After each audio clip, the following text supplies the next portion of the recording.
Dans cette seconde phase, où nous avons abordé le mot même de bolchevisme ou de communisme, en faisant référence à l'hypothèse communiste de notre camarade Badiou,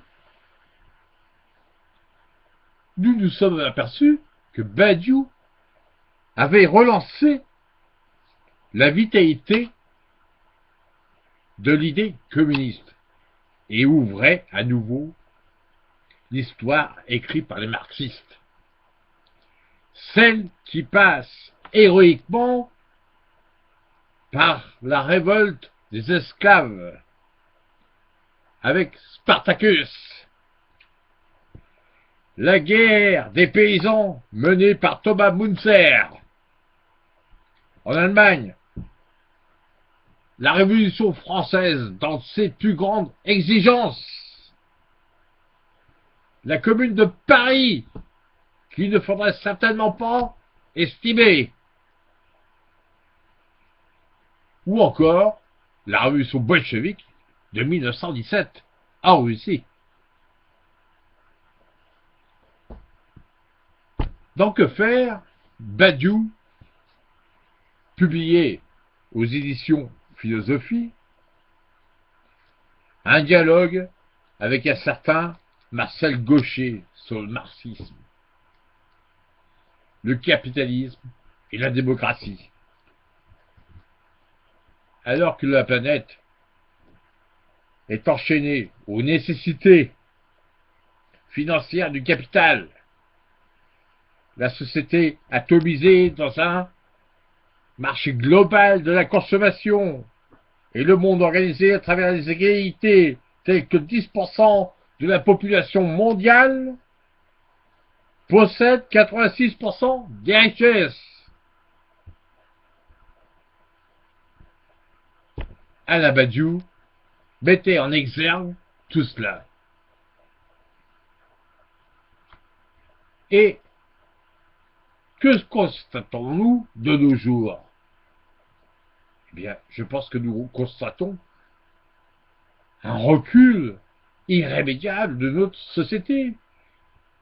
Rien n'a avancé depuis la Commune de Paris, où nous devons faire face à de plus en plus de violences policières et gendarmesques pour défendre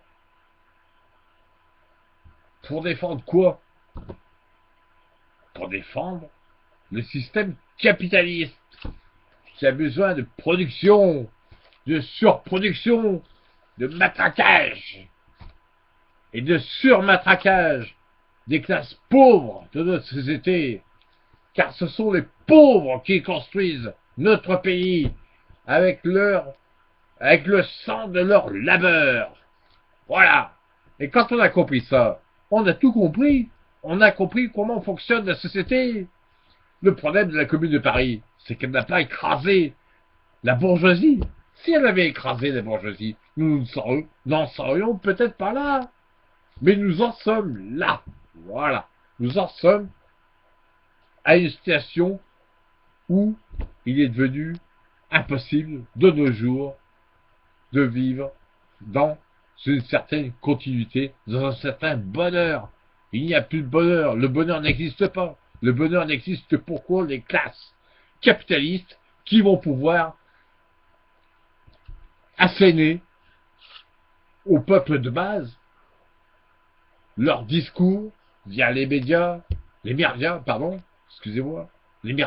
via les médias bourgeois, hein, les médias bourgeois qui ne font rien pour alimenter le peuple de base.